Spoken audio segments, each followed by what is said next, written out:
ஆண்டவராகிய இயேசு கிறிஸ்துவின் நாமத்திற்கு மகிமை உண்டாவதாக. இந்த நல்ல நாளிலே உங்கள் யாவரையும் நான் வாழ்த்துகிறேன். இந்த நாளின் தியானத்திற்கு என்று தெரிந்து கொள்ளப்பட்ட வேத பகுதி 90 சங்கீதம் 14 வசனம், Psalm 90 verse 14.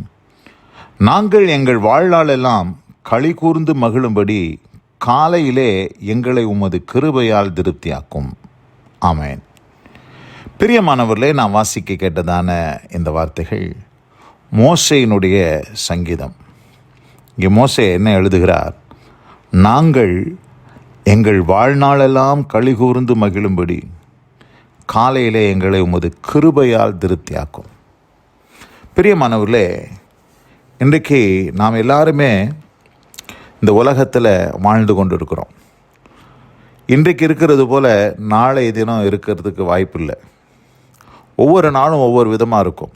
குறிப்பாக இஸ்ரவேல் ஜனங்கள் வனாந்திரத்தில் அவர்கள் கடந்து வந்த வேளையிலே 40 வருஷம் மோசே அவர்களை வழிநடத்தினார். ஒவ்வொரு நாளும் ஒவ்வொரு விதமான பிரச்சனைகளை அவங்க சந்தித்தாங்க வனாந்திரத்தில். ஆனால் அங்கே ஜெபிக்கிறார் மோசே, எங்கள் வாழ்நாளெல்லாம் நாங்கள் களி கூர்ந்து மகிழும்படி எங்களை ஒவ்வொரு நாள் காலையிலும் எங்களை உமது கிருபையினால் திருப்தியாக்கும் என்று சொல்லி கேட்கிறார். அப்போ என்ன புரிஞ்சு கொள்கிறோம்?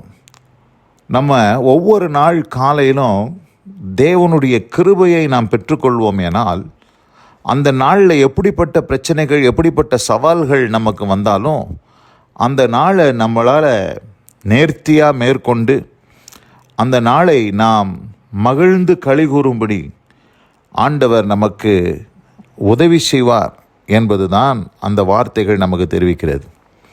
இன்றைக்கு அநேகரால் மகிழ்ச்சியாக இருக்க முடியல. இன்றைக்கி மகிழ்ச்சியாக இருக்கிறாங்க, அடுத்த நாள் பார்த்திங்கன்னா அவங்க துக்கமாக இருக்கிறாங்க. ஆனால் இங்கே சொல்கிறார், வாழ்நாளெல்லாம் களி கூர்ந்து மகிழும்படி. அப்போ ஆண்டவருடைய சித்தம் என்னன்னு கேட்டிங்கன்னா, உங்களோட வாழ்நாளெல்லாம் களி கூர்ந்து மகிழ வேண்டும் என்று தான் ஆண்டவர் விரும்புகிறார்.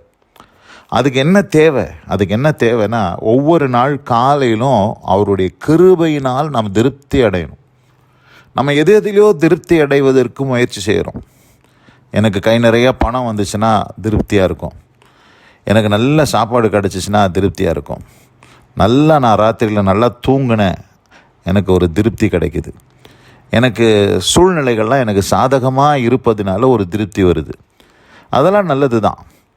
ஆனால் அந்த திருப்தி எல்லாவற்றை பார்க்கலும் நமக்கு ஒரு திருப்தி உண்டாகணும்.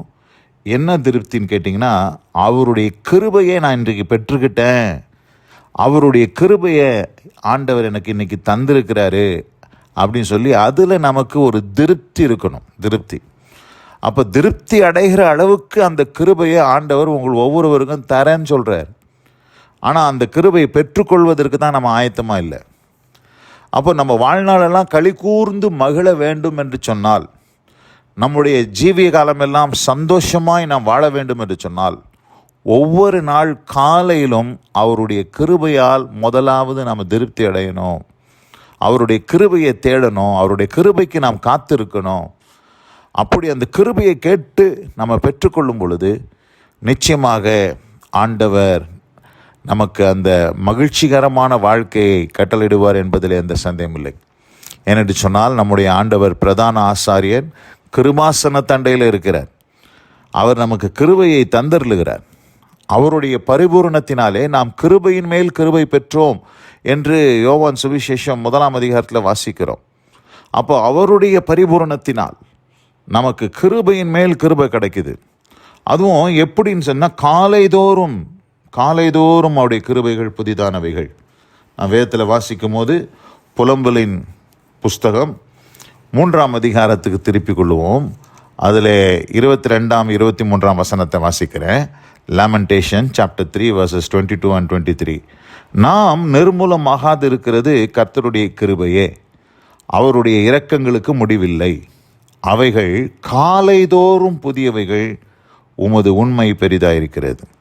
அவ பாருங்க, ஆண்டவருடைய கிருபை நம்ம நிர்மூலமாகாது இருப்பது அவருடைய கிருபை தான். அது எப்படி இருக்குதான்? அவைகள் காலைதோறும் புதிதானவைகள். It's new every morning.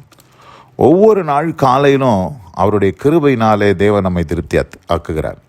இந்த அருமையான இந்த நல்ல நாளில் கூட இந்த செய்தியை கேட்டுக்கொண்டிருக்கிற அன்பான சகோதரியே, இன்றைக்கு நீங்கள் எதை பெற்றுக்கொண்டேன்னு திருப்தியாக இருக்கிறீங்களோ இல்லையோ, கிருபையை பெற்றுக்கொண்டேன் அப்படின்ற ஒரு திருப்தி உங்கள் வாழ்க்கையில் வரணும்னா நீங்கள் ஆண்டவர்கிட்ட கிருபையை கேட்டு பெற்றுக்கொள்ள வேண்டும். அந்த கிருபையை கேட்டு பெற்றுக்கொள்வீர்களானால் உங்கள் வாழ்நாளெல்லாம் மகிழ்ந்து களி கூறும்படி ஆண்டவர் உங்களுக்கு உதவி செய்வார். அதுதான் இங்கே மோசே ஜெபம் பண்ணுறார். ஆண்டவரே, நாங்கள் எங்கள் வாழ்நாளெல்லாம் களி கூர்ந்து மகிழும்படி காலையிலே எங்களை உமது கிருபையால் திருப்தியாக்கும் என்று சொல்லி ஜெபிக்கிறார் மோசே. அப்படிப்பட்ட ஜெபத்தை நாம் செய்து நாம் வாழ்நாளெல்லாம் களி கூர்ந்து மகிழும்படி தேவன் உங்களுக்கு உதவி செய்வாராக. இந்த வார்த்தைகளை கேட்டவங்க ஒவ்வொருவரையும் கர்த்தர் தாமே ஆசீர்வதித்து காப்பாராக. God bless you all. ஆமென், ஆமென். நாம் ஜெபிப்போம். எங்கள் அதிகமாய் நேசிக்கிறதான எங்கள் அன்பின் பரலோக பிதாவே, நாங்கள் தியானிக்க கேட்ட இந்த வார்த்தையின்படி நாங்கள் எங்கள் வாழ்நாளெல்லாம் களி கூர்ந்து மகிழும்படி காலையிலே எங்களை உமது கிருபையால் திருப்தியாக்கும். எங்களுக்கு உம்முடைய கிருபை தேவை ஆண்டவரே. நாங்கள் எதில் திருப்தி அடைகிறோமோ இல்லையோ, உம்முடைய கிருபையிலே நாங்கள் திருப்தி அடைந்து ஆண்டவரே நாங்கள் ஒவ்வொரு நாளும் மகிழ்ந்திருக்கும்படி கர்த்தர் எங்களுக்கு கிருபை செய்யும். சிலர் துக்கத்தோடு, வேதனையோடு, கண்ணீரோடு இந்த செய்தியை கேட்டுக்கொண்டிருக்கிறார்கள். அவர்களுக்கு தேவை கிருபை என்பதை இந்த நாளிலே நீர் பேசினபடியால் நன்றி செலுத்துகிறோம். ஆசீர்வதியும். இயேசு கிறிஸ்துவின் வல்ல நாமத்தில் பிதாவே. ஆமென், ஆமென்.